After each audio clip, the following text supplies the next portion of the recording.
Hello, everybody. Good evening. Welcome to the show again. My name is Kennedy. Don't forget to like, share the video, subscribe.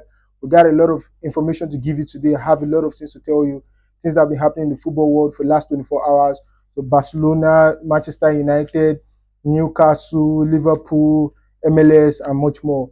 So first of all, yeah, I'm going to talk about the breaking news right now. I think it was just reported by Ben Jacobs that Johan Wissa, the Brentford striker, will not be leaving Brentford this season. They have closed the doors for Brentford after Newcastle United submitted a bid of £30 million in excess.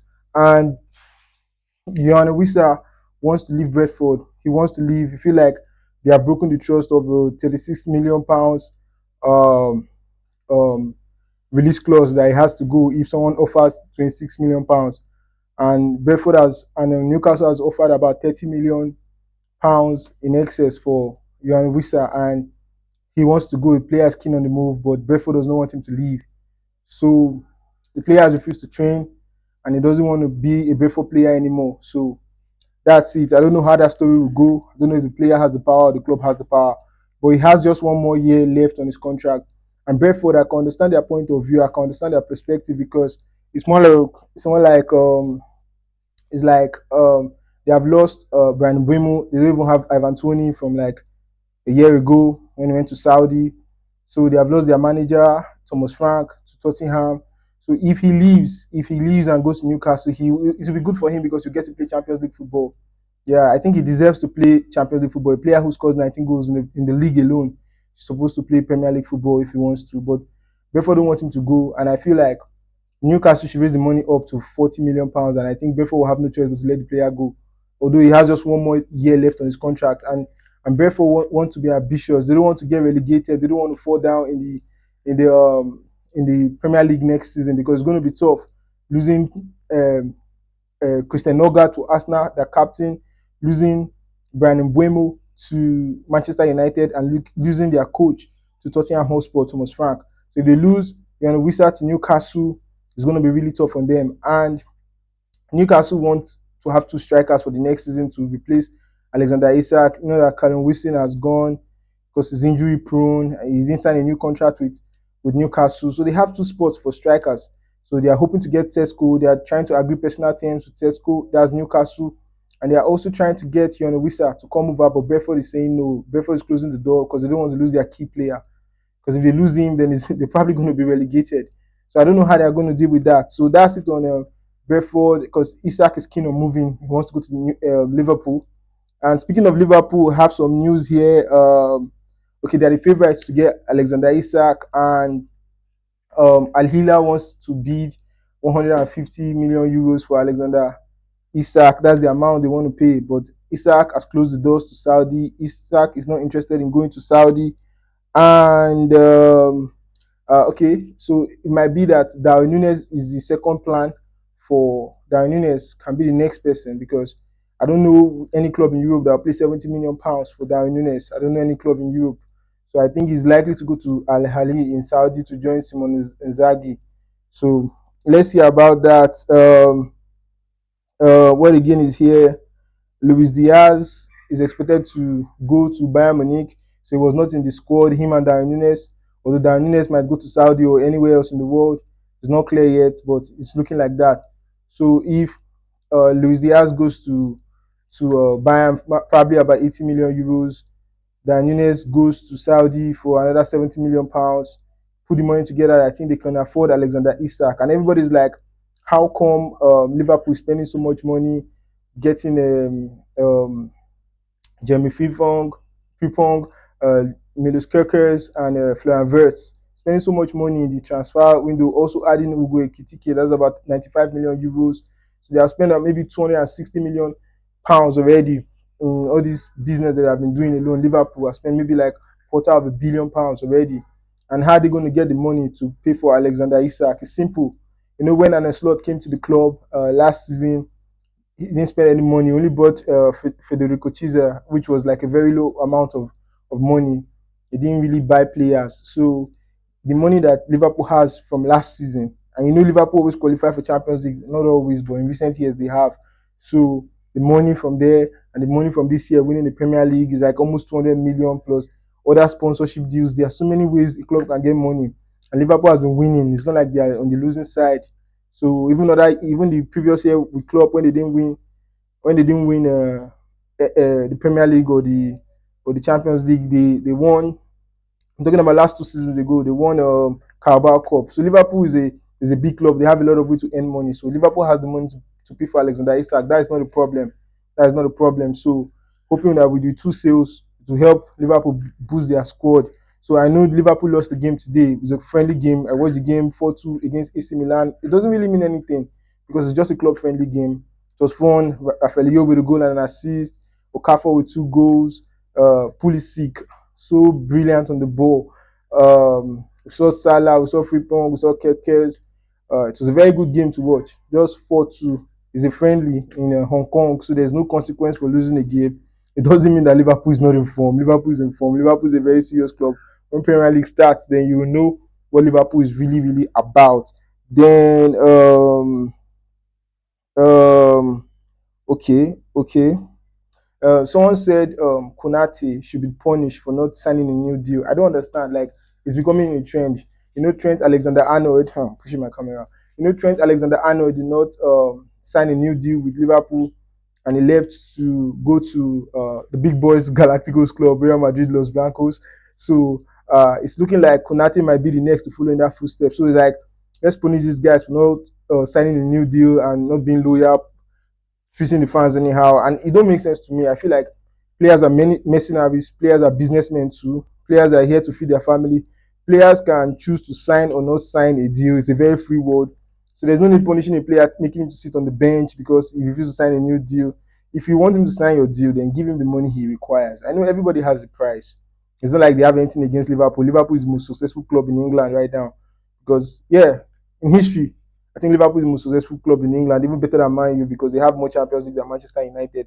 So everybody will love to play for Liverpool. Konate will love to play for Liverpool. But when you're paying a player like 70,000 every week, and he plays week in week out, then you play Federico Chiesa like 150k every week, and he doesn't even play anything, sits on the bench. So you see how it's not fair.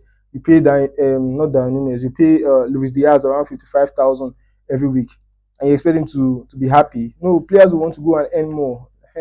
Because you cannot be playing week in, week out and be getting a very low money, and somebody that sits on the bench will be getting like times three of what you're getting.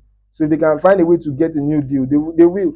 So if you want Konate to sign, you have to give him the money he wants, or else you might lose him to Real Madrid for free next year. Yeah, it's becoming a trend, and I don't see the need of punishing him. It doesn't make any sense. So okay. I also saw that Isak would have stayed with Newcastle. Isak would have stayed with Newcastle if a new deal was offered to him 12 months ago. But I don't understand why Newcastle offer Alexander Isak a deal a year ago. Right now, he has 3 more years left on his contract. I mean, he should be in Newcastle to the year 2028. So you can't just be getting a new deal just because you're playing well. It doesn't make any sense. So that's not how the world works. So I understand. Even though he signed a new deal next year, he can still lose him this year. So just how the world of football is, and okay, okay. I've talked about Lionel Wissa. I think that's it on Liverpool. So the next thing is Lionel Messi's suspension. Lionel Messi has been suspended from the MLS. He has been suspended for the MLS next match. Not that is Inter Miami. He's not going to play the next game with Inter Miami against I think Cincinnati. They had this MLS All Stars game, and according to what they said, Messi shunned the game. He snubbed them at the 11th hour. He didn't give them enough prior notice that he will not be available. I know you're the biggest guy in USA playing football, so it's very important that you're in an all-star game. Okay, so that's the punishment for not showing up. And I heard Fabrizio saying that okay, Messi come from the Club World Cup, everybody's tired, he needs to rest, cannot be in all the games.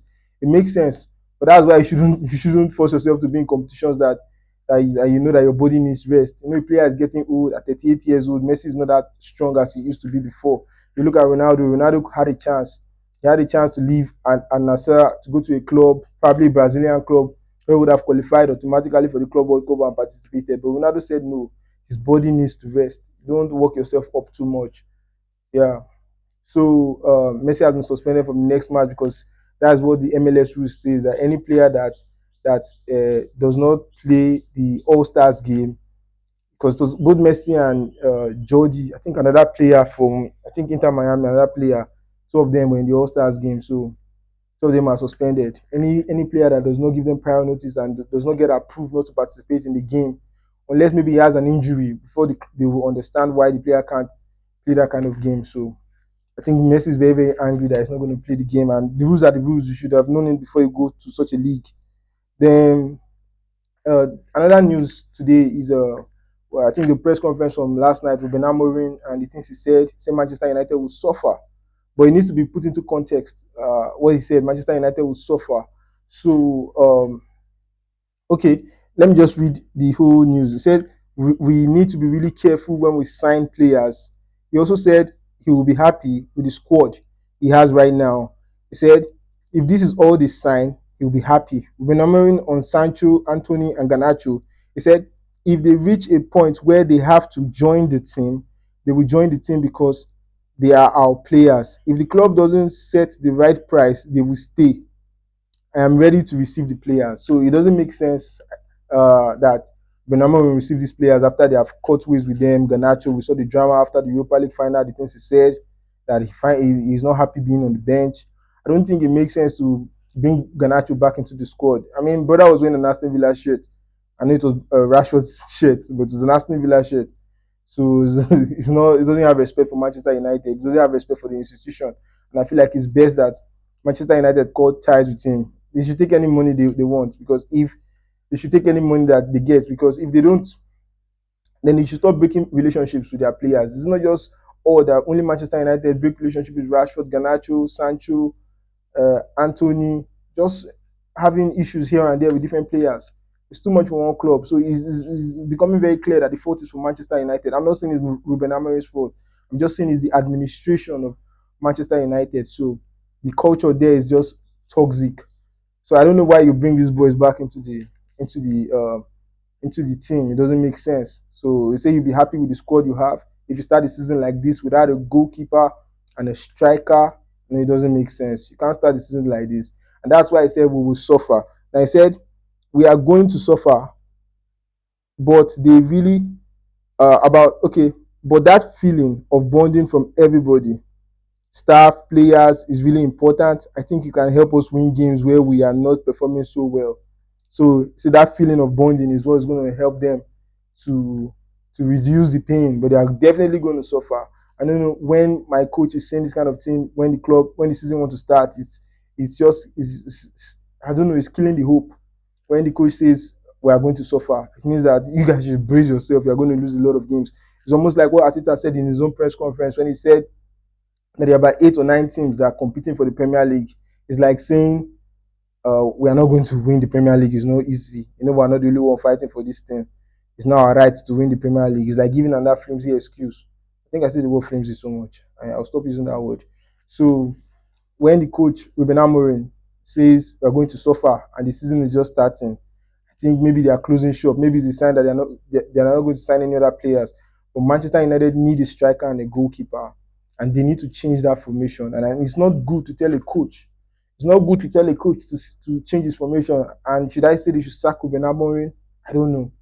I don't know. I can't say that. You get. So if they sack Ruben Amorim, the problem stays, and they need to buy another players again. But bringing a coach and you're not giving him players, it's only expected that he will fail. It's only expected.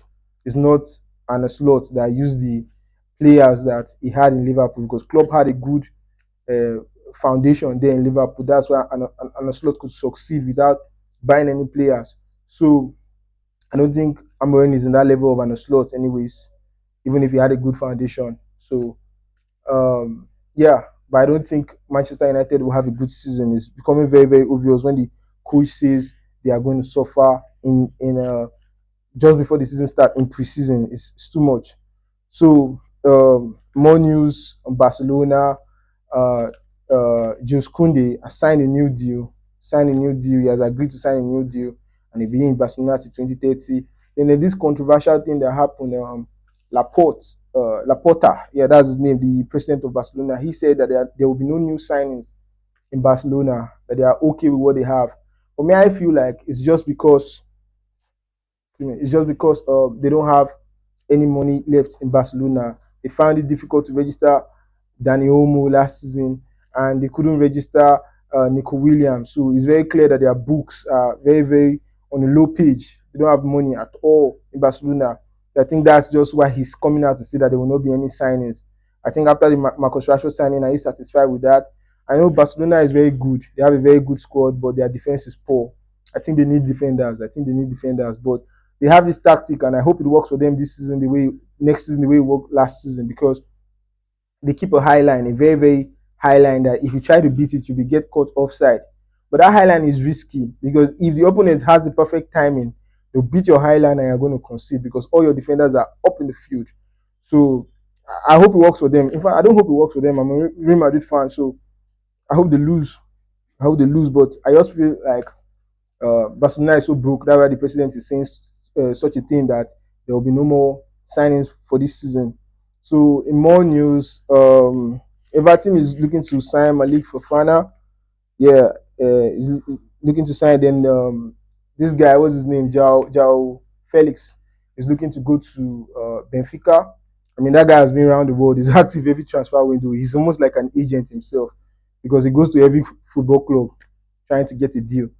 So Joao Felix at 25 years old, he has been to Chelsea, Atletico Madrid, Barcelona, AC Milan, Porto, Benfica, and he's going back to Benfica. So yeah, that's it on the news. That's it on the news. Tottenham wants Joao Palhinha, the former Fulham player that is in Bayern Munich. I think he didn't really do well in Bayern Munich because of the injuries. He didn't get enough game time. So and PSG is still keen on Zabani. So that's it for the news today. Guys, thank you for watching. One love. Don't forget to subscribe, share the video, drop your comments, like it. Thank you. God bless you. Bye-bye.